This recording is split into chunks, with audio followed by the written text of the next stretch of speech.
Okay, so first of all, just to clarify, this is not science independent, it's scene independent. We're trying to keep the science as integrated as possible. Yeah, so kind of same track as the last talk. The main motivation behind this project has been lowering the barrier to entry when it comes to getting at Themis compositional data. It's an extremely underused data set, mostly because the learning curve is just too high. And so we want to bring that down, at least for some aspects of the data for new users. So really quick, for those of you who aren't familiar, the Themis instrument is on Mars Odyssey. It's a 10-band thermal infrared imager. However, for reasons I won't discuss, only 8 of those bands can actually be used for spectroscopy. And so if you're a real Themis power user, you can go in, you can extract your 8-point spectra, do all your deconvolution with that.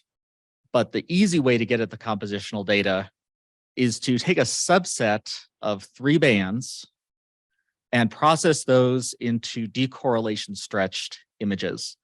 So just a show of hands, how many of you have worked with DCS images before?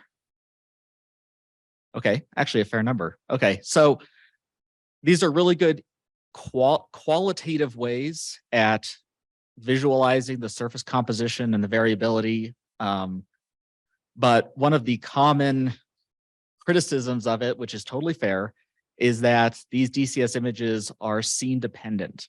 So the pink in image C is not necessarily the same composition as the pink in image D. They're probably pretty close, but they're not exact, and that isn't what you're going for science-wise. So the goal for this is to make the DCSs basically consistent across the entire planet so that they are quantitatively comparable to each other. So I'll leave all the linear algebra for your homework, but the key here is that the covariance matrix is the key to making these DCS images.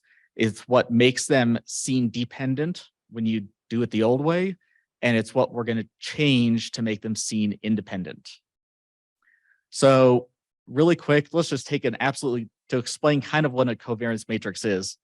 Let's just take a trivial example, take Themis band 2, and on the right-hand side there, we will plot all the pixel values in that image, band 2 versus band 2 itself. So it's a perfect identity.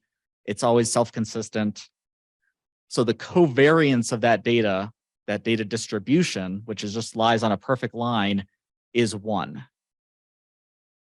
So now let's take a non-trivial example. Let's take 2 Themis bands. Again, plot all those pixel values, but now band 2 versus band 3. And you can see we still have a really linear relationship, which is to be expected because these bands are not widely spaced. But you can see it's no longer a perfect correlation 1-to-1. So when you run the covariance, calculate covariance with all your linear algebra help, you get about 0.93. So pretty darn close to 1, but just a little bit different. And it turns out all the compositional information we're after is in that 0.07 that doesn't match. So I couldn't think of a good way to do an 8-dimensional plot here, but if you do this for all 8 Themis bands, you get an 8x8 covariance matrix. Now, the old way of doing this was you would, like I was showing before, you would plot all the pixels from one image, calculate your covariance matrix, and then you can proceed on with all your principal component analysis. That's what makes it scene dependent, is that we're only plotting the pixel values from that one image. But with computers the way they are now, and with a little bit of time, there's no reason you can't plot every single Themis pixel in all 350,000 images and calculate a covariance value for the entire data set, which is what we've done. So now this 8x8 matrix reflects the entire Themis data set over almost 22 years at Mars. And it represents the full compositional diversity of the surface in these wavelength bands. So the cool thing about this is that we've done it 8 by 8. So you can take any 3 bands you want, take your subset, get a 3 by 3 covariance matrix, and then go off to your DCS images. So as a refresher, here's the DCS examples I showed you before. So these are the scene dependent ones. If we instead just substitute in that new covariance matrix, we get these scene independent ones. So I'll flip back and forth there so you can see. Basically, we lose a little bit of contrast. The colors are mostly staying the same, which is what we would expect. You know, there isn't that much compositional variation on Mars. But now the pink in image C, we know is exactly the same as the pink in image D. So you can do geologic mapping. You can do quantitative analysis even if you want to get a little sporty. The only thing is it's a little difficult to see with that low contrast. So we like to bump up the saturation. And that one little adjustment makes it a lot easier to visualize.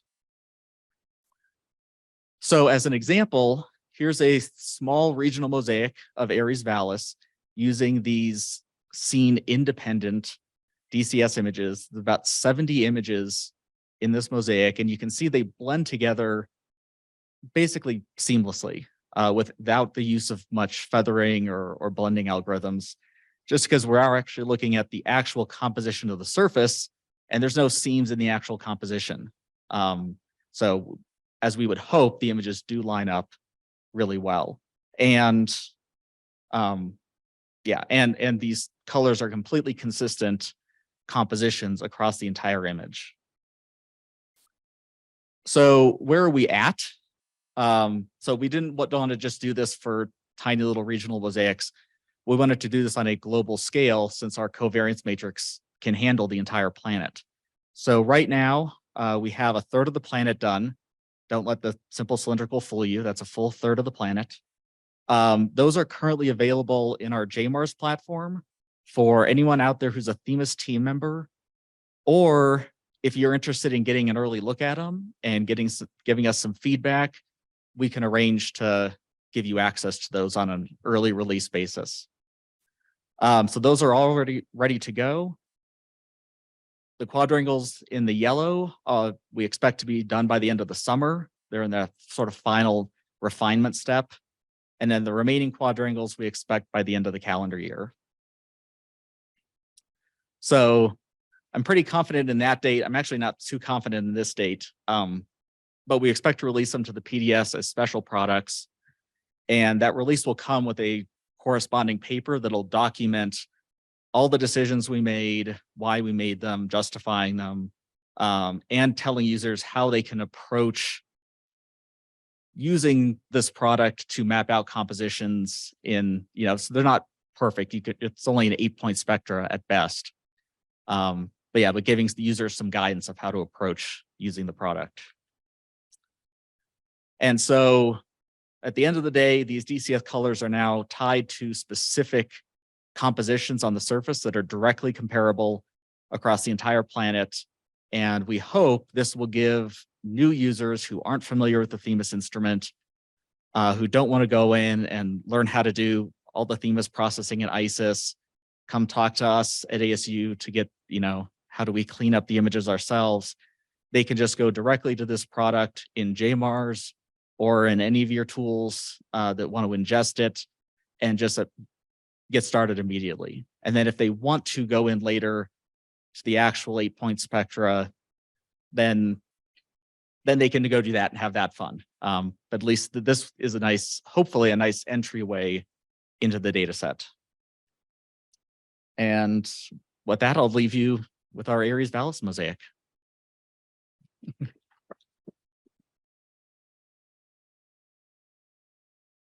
Wonderful. And we do have time for questions.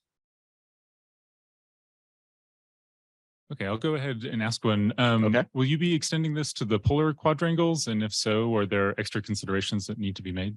Yes. So there's an interesting problem with the polar quadrangles. When I said that covariance matrix covers the entire diversity of the planet, I that was with an asterisk. It doesn't include CO2 ice. When you include CO2 ice, that is so different from all the geologic components that it basically becomes a map of ice and not ice. So that's one thing that did get left out of that covariance matrix. We didn't use any images with CO2 ice in them. So the poles, we're going to do as much of the poles as possible using summertime data. But that's going to be one of the caveats, is it will kind of break down on the ice. I see. Thank you. And question in the room here. Sorry, Hon. Hi. What format are you releasing these in? Are they going to be in cube format like the other Themis data with suffix and ax planes and so forth, or are they going to be more user friendly? Well, I can guess from what you're asking that you don't like the cube format. So we intend to release them as GeoTIFFs, also cube format for the people that are used to dealing with Themis data that way.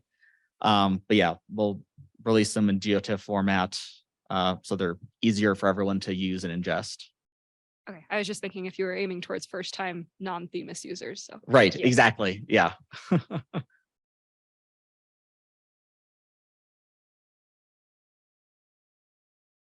Okay, well, I guess wrap up a little early. Yeah, Buy you back some time. Couple minutes. Yep.